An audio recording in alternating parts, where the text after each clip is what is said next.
Late us look at some modern canons, ठीक है, of taxation. First, productivity, ठीक है। बेसिकली ये कहता है कि जो प्रोडक्शन हो रहा है, जो प्रोडक्शन हो रहा है इकोनॉमी में, production should be encouraged without hindering any kind of activity, ठीक है, कि किसी भी तरह के इकोनॉमिक एक्टिविटी को खराब नहीं करके इकोनॉमी में प्रोडक्शन को बढ़ाना चाहिए। दूसरा है इलास्टिसिटी। इलास्टिसिटी मतलब टैक्स शुड बी इलास्टिक। देखो समय बदल रहा है, people's needs are changing, people's demand is changing, people's income is changing, everything is changing, ठीक है। तो अगर मैं आजादी के 1947 से लेके 2026 तक आज तक मैं सारे टैक्सेस सेम रखता, it would have been very foolish thing, it would have been a very very foolish thing, क्योंकि people are changing, our needs are changing, so taxes should be elastic. It means कि जैसे जैसे लोगों का needs change हो रहा है, उसके साथ साथ टैक्सेस को भी चेंज होना चाहिए। दूसरा, डाइवर्सिटी। ऐसा नहीं कि तुम एक ही सोर्स से टैक्स दे रहे हो, टैक्सेस के अलग अलग सोर्सेस होने चाहिए। क्यों? ताकि टैक्स बर्डन डिवाइड हो जाए। वैसे अगर इंडिया में सारा टैक्स सिर्फ इनकम टैक्स से ही आता मान, तो क्या होता, टैक्स का एक ही सोर्स होता, एंड बिकॉज ऑफ दैट ये लोग इनकम टैक्स का रेट बहुत हाई रखते, क्योंकि एक ही सोर्स से टैक्स लेने का, और लोगों पे बहुत ज्यादा बर्डन पड़ जाता। इनकम का 50-60% भी टैक्स देने में चला जाता लोगों का, लोग जीते कैसे? बट ये होता नहीं है। सरकार का टैक्स का बहुत सारा सोर्स है। कुछ टैक्स जीएसटी से आता है, कुछ इनकम टैक्स से आता है, कोई एक्साइज से आता है, कोई कस्टम से आता है। तो उससे क्या होता है, टैक्स लायबिलिटी सब जगहों में डिवाइड हो जाता है। ऐसा नहीं कि एक जन पे टैक्स का बहुत ज्यादा प्रेशर है, ठीक है। देन, और नॉन रेवेन्यू ऑब्जेक्टिव, देखो रेवेन्यू ऑब्जेक्टिव मतलब पैसा कमाने का ऑब्जेक्टिव। नॉन रेवेन्यू ऑब्जेक्टिव क्या है कि मतलब, एक तो रेवेन्यू ऑब्जेक्टिव मीन्स कि सरकार को पैसा कमाना है टैक्स से, that is the revenue objective, ठीक है। उसके अलावा क्या ऑब्जेक्टिव है टैक्स का? सबसे पहला है इनकम डिस्ट्रीब्यूशन, कि भाई जो अमीर आदमी है और जो गरीब आदमी, दोनों के इनकम में जमीन आसमान का फर्क होता है, ठीक है। अमीर आदमी अमीर होता जाता है, गरीब आदमी गरीब होता जाता है। The income gap, the wealth gap keeps on increase. So what does the government do? The government redistributes the income. How? तो ये गवर्नमेंट अमीर लोगों से टैक्स लेता है, उसी टैक्स के पैसों से the government helps the poor, ठीक है। Then, price stability. टैक्सेस से इन्फ्लेशन भी कंट्रोल होता है। कैसे?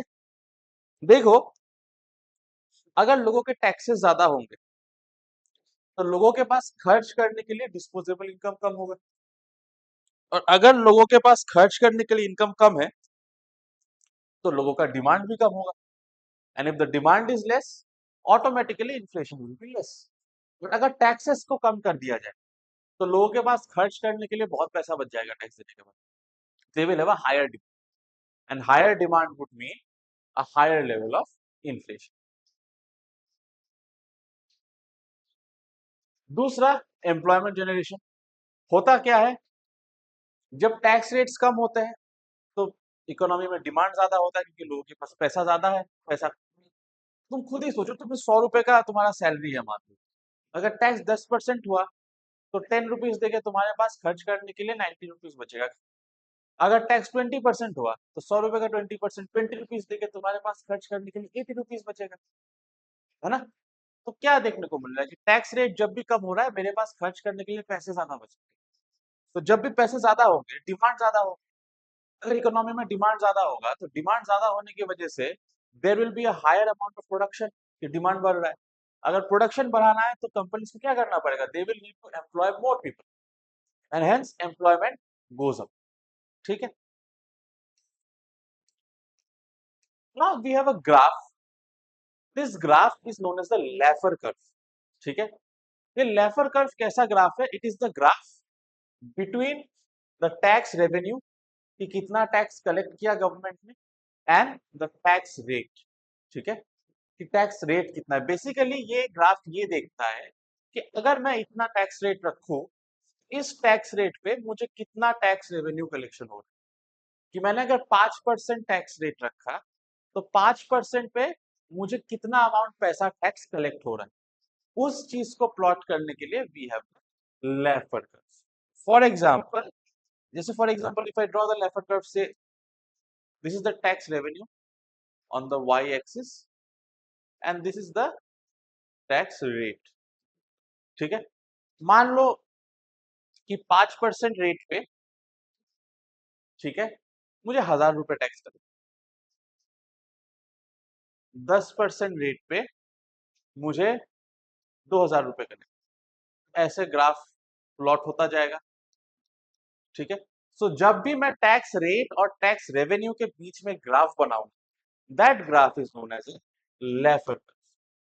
ठीक है, अब लेफर कर्व में क्या होता है, तुम जैसे जैसे अगर ध्यान से इस ग्राफ को देखोगे, तुम जैसे जैसे रेवेन्यू को, जैसे जैसे टैक्स रेट को बढ़ाते जा रहे हो, टैक्स रेट के साथ साथ ये टैक्स रेवेन्यू भी बढ़ता जा रहा है। बस एक पॉइंट पे आके ये पीक हो जाएगा। ठीक है, इस पीक के बाद क्या होगा, तुम टैक्स रेट जितना भी बढ़ाओगे उसके बाद ही रेवेन्यू फॉल होता जाएगा। होता क्या है इस ग्राफ में, if you look carefully, till one point when you were increasing the tax rate, एक पॉइंट तक टैक्स रेवेन्यू भी बढ़ता बढ़ता गया रेट के साथ, और एक पीक आने के बाद after this peak tax rate increase होता गया but the tax revenue kept on falling.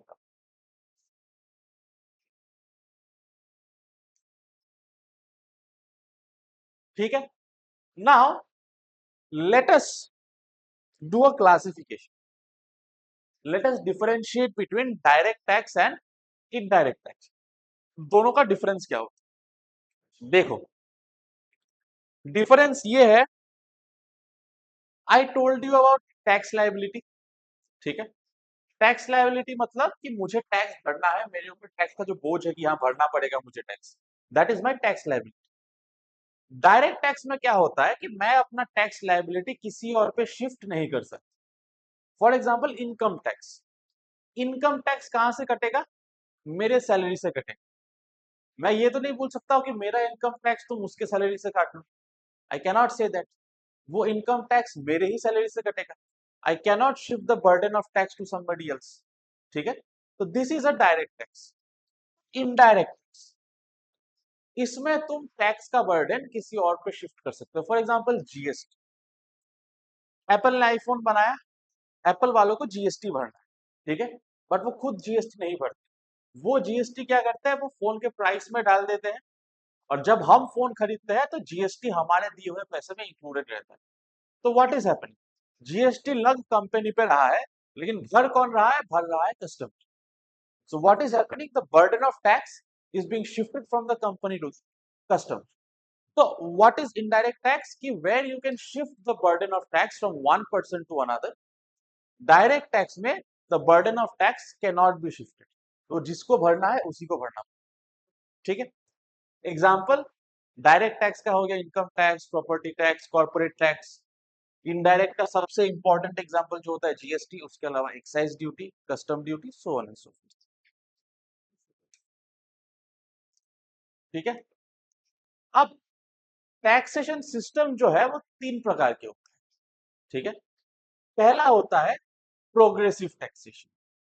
Progressive taxation का मतलब होता है कि जैसे जैसे आदमी का इनकम इंक्रीज होगा, इनकम के साथ साथ टैक्स का रेट भी इंक्रीज होगा। जो इंडिया के इनकम टैक्स में फॉलो होता है कि जिनका इनकम 10 लाख के आसपास है उनको 10% टैक्स देना है, जिनका इनकम 15 लाख के आसपास है उनको 15% टैक्स देना है। व्हाट इज हैपनिंग, जैसे जैसे इनकम इंक्रीज हो रहा है वो टैक्स का परसेंटेज रेट भी साथ साथ इंक्रीज होता जाए। ठीक है, then comes regressive taxation. Regressive taxation में क्या होता है कि इनकम डिक्रीज होते साथ साथ तो परसेंटेज कीप्स ऑन इंक्रीज। ठीक है, कि income is decreasing but tax rate is increasing, basically उल्टा ऑफ प्रोग्रेसिव टैक्सेशन। और प्रोपोर्शनल टैक्सेशन क्या है, प्रोपोर्शनल टैक्सेशन में क्या होता है कि तुम्हारा इनकम जितना बढ़ना है बढ़े, जितना कम होना है कम हो जाए, टैक्स का रेट हमेशा फिक्स्ड रहता है। जैसे for example corporate tax, India का कॉर्पोरेट टैक्स अप्रोक्सीमेटली 18% है, 18। ठीक है, if I am not wrong 18% वो फिक्स्ड अमाउंट है। अगर कंपनी 1000 करोड़ कमाएगी तो उसका 18%, अगर कंपनी 5000 करोड़ कमाएगी तो उसका भी 18%। The proportion, the percentage always stage fixed. Irrespective of the income, income में गोवा, इनकम में कम।